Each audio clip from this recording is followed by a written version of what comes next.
Filho de Dona Luzia e do senhor Armando, Carlos Alberto Janazzi foi professor e diretor de escola pública, mestre em História e Filosofia da Educação e doutor em História Econômica pela Universidade de São Paulo. Vereador da cidade de São Paulo entre 2001 e 2007, foi presidente da CPI da Educação e vice da CPI dos Bancos. Deputado estadual pelo PSOL, foi reeleito para o 4º mandato legislativo. Como parlamentar, vem apoiando, propondo e participando ativamente dos movimentos pela melhoria dos serviços públicos como saúde, segurança, meio ambiente, transportes, cultura, moradia popular e lazer. Está começando o Memórias do Poder Legislativo, programa idealizado pela Associação dos Parlamentares do Estado de São Paulo. Deputado, muito obrigado pela sua visita, é um privilégio ter essa oportunidade de entrevistá-lo. Vamos esmiuçar sobre a sua vida e, antes de mais nada, queria dar o parabéns pela sua reeleição com quase 219 mil votos, quase 219 mil pessoas que continuam acreditando no teu trabalho. Seja bem-vindo. Obrigado pelo convite, Marcos, para estar aqui nesse programa e fazer esse registro, aqui na memória histórica do Parlamento Paulista. E foi muito importante essa nossa reeleição porque nos fortaleceu mais ainda. O nosso mandato tem atuado em muitas frentes na Assembleia e no Estado de São Paulo, mas sobretudo defendendo uma educação pública gratuita e de qualidade, defendendo os profissionais da educação. Esse é o núcleo central da nossa luta, porque nós acreditamos que a educação é o principal instrumento de desenvolvimento humano, social, econômico, tecnológico, cultural. Através da educação e sobretudo da educação pública, nós transformamos a sociedade. Quando você tem uma educação pública de qualidade, uma educação libertadora, crítica, voltada para o pleno exercício da cidadania, que forma o aluno para o pleno exercício da cidadania, você fortalece toda a sociedade, você influencia todas as outras áreas. A sociedade inteira ganha com isso. Por isso que o nosso foco é sempre a educação pública, até porque, Marcos, 90% das crianças do Brasil estão nas escolas públicas, 90%. Nas municipais e estaduais. Então, essa é a grande luta que nós temos, escola pública de qualidade. E por que a escola pública ainda não é 100% de qualidade, deputado? Porque a escola pública brasileira nunca foi alvo de investimento, ela nunca teve, de fato, uma política de Estado uma política voltada para a educação, para a valorização da escola pública e dos seus profissionais, sobretudo do magistério. Nós tivemos no Brasil sempre uma política de exclusão na área da educação. Tanto é que, em 2014, nós aprovamos o Plano Nacional de Educação, obrigando o Brasil a investir em 10 anos 10% do PIB em educação, do Produto Interno Bruto, que é a nossa riqueza nacional, porque o Brasil só investe 5% do PIB em educação. Então, para que haja um avanço e para que a escola pública melhore no Brasil, nós temos que investir no mínimo 10% do PIB, que ainda eu diria que é pouco, porque como nós temos um histórico de não investimento, então nós temos que investir muito mais. Agora, acontece que nem isso está sendo investido ainda hoje, ainda mais depois que o Temer aprovou aquela PEC da morte, a PEC 55, emenda 95, que congelou os investimentos nas áreas sociais, sobretudo na educação. Então, a educação pública brasileira precisa de mais investimento. Agora, deputado, no início que eu falei com o senhor, quase 219 mil votos, Com certeza é um motivo de orgulho, mas, de uma certa forma, cresce também a responsabilidade do senhor, não? Sim, na verdade, as pessoas acreditaram, as pessoas acompanham o nosso trabalho, o nosso mandato é um mandato coletivo, popular, é um mandato crítico, é um mandato que atua, como eu disse, em várias áreas, e ele tem esse reconhecimento da população, porque ele é um espaço, é um instrumento de luta de vários setores da sociedade, dos professores, dos servidores, dos movimentos populares, é uma ferramenta mais, uma grande luta de transformação da sociedade. E essa votação que nós tivemos, num momento tão difícil como esse, onde a política, ninguém mais acredita na política, ninguém acredita mais nos parlamentares, os partidos políticos estão falidos do ponto de vista da representatividade. Então, para nós foi uma grande vitória também e o reconhecimento desse trabalho histórico que o nosso mandato tem feito, desde a Câmara Municipal até hoje. Foi a nossa votação, a minha votação, foi a maior votação aqui dessa legislatura, da Assembleia Legislativa, né, nessa eleição, e foi a terceira maior do Estado. Né? Nós só ficamos atrás do PSL, que tem essa onda hoje, né, Bolsonaro, e eles ganharam em todo o Brasil, em todos os lugares, e o do MBL também, que pega essa onda conservadora. Né? Mas na Assembleia Legislativa nós tivemos a maior votação, logicamente que o nosso trabalho aumenta, a nossa responsabilidade também, sim, mas também nós vamos continuar fazendo as mesmas coisas que nós fazíamos, mas agora com mais força, ainda porque isso fortaleceu muito essa votação, fortaleceu muito o nosso mandato para continuar essa grande luta em defesa da transformação da sociedade brasileira. E o que o senhor pensa agora dessa nova nomenclatura, né, dessa novidade para o próximo mandato, que são os partidos coletivos? Aqui nós temos, na verdade, uma experiência nova no Brasil aconteceu em Minas Gerais, aconteceu em Pernambuco e aqui em São Paulo, que é a bancada ativista, né? Que é uma novidade, algo interessante que está acontecendo, de uma organização mais horizontal, de uma candidatura mais coletiva, que pode ganhar mais espaço. Eu acho que vai ser uma experiência importante para a Assembleia Legislativa. Aliás, do ponto de vista do nosso partido, do PSOL, nós temos uma experiência importante também, não só com a bancada, mas também porque nós temos 3 mulheres feministas, nós elegemos 3 mulheres feministas, eu sou o único homem da bancada, né, embora seja um homem feminista também, sempre defendi o direito das mulheres, sempre atuei nessa área. E uma das deputadas é uma deputada trans, né? Então é algo diferente também. A primeira na história, não? É a primeira, a Érica Malunguinho, vai ser algo inédito aqui na Assembleia Legislativa, né? Muda completamente a correlação de forças aqui da Assembleia Legislativa, que é uma casa muito conservadora, muito atrasada, né? Ela é uma casa, eu digo, lá na tribuna, isso fala que é homofóbica, é machista, é racista, defende os interesses só do governo, do poder econômico, pouco representa a população, mas agora, pelo menos esses mandatos que estão chegando agora, do PSOL, vão chacoalhar a Assembleia Legislativa. Vai abrir. Com certeza. Deputado, a gente está falando de educação e o senhor, antes de deputado, vereador, antes de vereador, professor. Como é que foi essa trajetória? Olha, a minha formação é em pedagogia e história, né? Meu primeiro curso foi pedagogia e eu ingressei na rede estadual de ensino em 1984 como professor e em 1985 na rede municipal. Sempre trabalhei em rede estadual e rede municipal. Né? Fui trabalhando nas duas redes, depois fui fazer mestrado na USP na área da educação, aí entrei no ensino superior, dando aulas em cursos de graduação, como pedagogia, história, geografia, biologia, os cursos de licenciatura, os cursos que formam professores. Então, eu sempre trabalhei na rede estadual, rede municipal e também no ensino superior.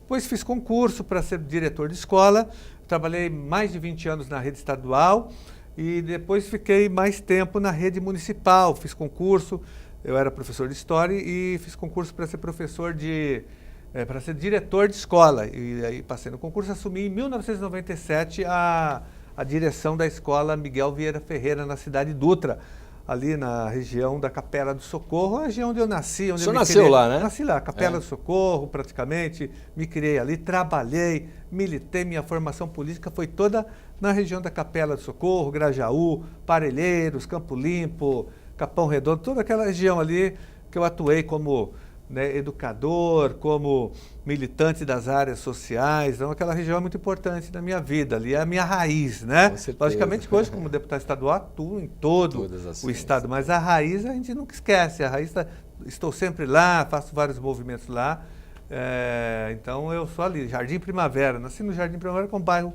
colado no Autódromo de Interlagos, ali na cidade praticamente de Dutra. o extremo da Zona Sul. Exatamente. Né? Perto de duas represas, a represa Billings e a represa Guarapiranga. Então também sempre atuei nessa área, na defesa dos mananciais, da Mata Atlântica. Eu nasci ali naquela região, né, nos anos 60, então Deputado, a gente está vendo aqui no videoal algumas imagens, né, algumas fotografias selecionadas de momentos históricos, não? Ah, sem dúvida. Importantes da sua vida. Aí aqui com Dorival Caymmi, né, que eu gosto, eu sou músico também. Você é músico também, né? Compositor, toco violão já desde dos 16 anos, eu adoro a música popular brasileira. Dorival Caymmi é um mito para mim, né, da música. João Gilberto, Tom Jobim, Caetano Veloso, Chico Buarque, enfim, Gal Costa, Maria Bethânia, Ney Matogrosso, né? Enfim, nós temos a música brasileira, é muito importante na minha vida. E o senhor foi atuante na música? Não, nunca. Só toquei assim, né? Chegou a tocar em bares, assim, ou só para amigos? Não, só entre amigos, né? Tocava na igreja católica, tocava na missa, grupo de jovens. Eu tive uma formação católica, né? E tocava muito em grupo de jovens, né? Mas nunca fui profissional da música. Mas o dom de escrever? Eu compunha, né? Sempre compus. Desde os meus 17 anos eu já fazia músicas, né? Cheguei a gravar um CD, tem um CD gravado. Tem um CD gravado? Tem um CD gravado, sim. E aqui? Aqui com Plínio de Arruda Sampaio, que me influenciou bastante também, grande Plínio de Arruda Sampaio, que foi deputado federal constituinte, foi deputado dos anos 60, antes do golpe militar ele era deputado, foi cassado pelo regime militar, foi um mentor para mim na política, aprendi muito com ele. Ele teve uma importância fundamental na minha formação política. Eu o conheci na Igreja Católica, num curso de formação na Penha, em Cangaíba, em 1982, se eu não me engano, numa palestra que ele fez. Eu fiquei muito impressionado, aprendi muito com ele. Depois virei um discípulo dele. E como é que foi essa transformação, essa vontade, né? O senhor lecionava, era professor, como é que nasceu essa vontade para ingressar na política? Foi através da educação, na verdade. Enquanto eu trabalhava como professor, diretor de escola, eu sempre fiz militância política em movimentos sociais, desde os 18 anos, até mesmo antes de ser professor. Porque eu participava, como eu disse, da Igreja Católica, mas da Igreja da Teologia da Libertação. Eu era muito próximo de Dom Paulo Evaristo Arnes, dessa linha, né? Na época ainda o Frei Leonardo Boff era ele, né? O nosso grande mentor espiritual e político, Dom Paulo Evaristo Arnes, que formou toda uma geração de padres também dessa linha. O padre José Pegoraro, que me influenciou bastante, hoje já falecido, morreu em 98, mas que era da minha paróquia, um padre italiano, né, muito engajado também nas lutas sociais, o padre Lorival.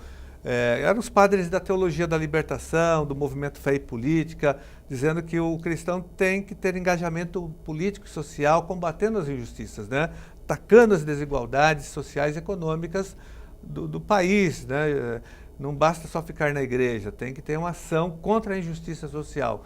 Então foi através dessa teologia da libertação, desses padres, dessa corrente da igreja atuante, né, crítica, que eu fui me politizando, né? A minha formação espiritual e política vem exatamente da teologia da libertação. E Dom Paulo Evaristo Arnes foi fundamental aqui em São Paulo para todos nós. E diante de tudo isso, você está me dizendo, a religião realmente é extremamente importante na sua vida, né? Na minha foi, né? Porque porque ela tinha esse caráter crítico. Agora ela tem também o avesso disso, que é a alienação, né? Hoje o que nós temos, na verdade, essa corrente que me formou, ela é pequena hoje, ela não tem mais influência na Igreja Católica, ela é pequena. Hoje a Igreja Católica, infelizmente, é dominada por correntes que não têm nenhuma preocupação social, que tentam competir com os coronéis da fé das igrejas evangélicas, né? E aí rebaixando a formação espiritual e política. Então daí ela cumpre um papel alienante e de manutenção das desigualdades sociais, da miséria social. Muitas igrejas têm cumprido em nome de Deus esse papel de manutenção. Então, eu tive a sorte de ter a formação crítica da igreja, né? Entendendo o cristianismo de uma outra maneira totalmente diferente do que se faz hoje, mesmo dentro da Igreja Católica, que é um retrocesso histórico. Embora nós tenhamos um Papa, diria que revolucionário, o Papa está a anos-luz na frente, só que o que ele defende não chega aqui na base da igreja, que é muito conservadora, e isso prejudica a população, gera mais miséria social, mais pobreza, ela reforça as desigualdades, sem perceber talvez ela faça isso, mas o fato é que essa igreja hoje, infelizmente, ela não tem representado mais os interesses de libertação do povo brasileiro. Como que era o Gianazzi professor? Olha, eu era um professor preocupado com o desenvolvimento do senso crítico. Eu sempre me preocupei com uma educação e dar uma aula que levasse o aluno ao pleno exercício da sua cidadania. Porque além do aluno conhecer o conteúdo ali programático da minha disciplina, que era História, ele tinha que contextualizar aquele conteúdo no momento histórico em que ele estava vivendo, para ele ter, para que ele tenha, para que o conteúdo tivesse algum tipo de utilidade na vida prática do aluno. Mas uma preocupação básica minha era desenvolver o senso crítico, nada de doutrinação, nunca doutrinei aluno, né? Mas eu queria que ele tivesse senso crítico para ele fazer as escolhas, que ele tivesse um leque de opções, que ele tivesse um conhecimento de todas as correntes do pensamento para ele, né, se posicionar criticamente. Então, muito na linha de Paulo Freire, né, da pedagogia do oprimido, da pedagogia da autonomia. O Paulo Freire foi um autor muito importante na minha vida.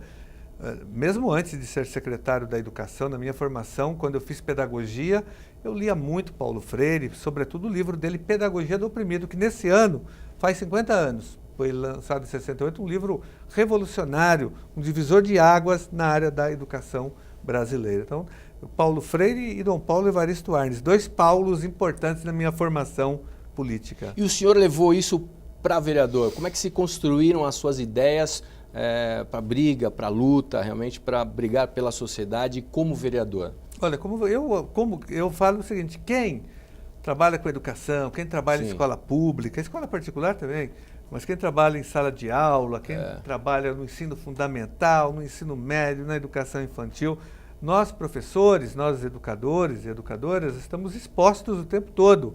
Dar aula, né, é você trabalhar com contradições, com as contradições da sociedade, porque numa sala de aula você tem todas as correntes de pensamento, você tem também ali a representação da sociedade, conflitos, você tem, não é fácil. Sim. Então, quem passa por uma experiência no ensino fundamental, na educação básica brasileira, trabalhando sobretudo em escolas de periferia, como eu trabalhei, depois como diretor de escola, não tem muita dificuldade de ir para um parlamento, entendeu? Não é muito difícil. Não é muito difícil. Não é muito difícil. Então, eu tinha militância política, eu sempre fiz militância em movimentos sociais, movimento sindical, defesa de melhores salários para os professores, melhores condições de trabalho para os profissionais da educação. Então, quando eu cheguei, eu só dei continuidade agora com mandato, né, de primeiro vereador, depois de deputado. A única coisa que eu estranhei, depois eu tive que me adaptar, foi em relação ao tempo de fala, porque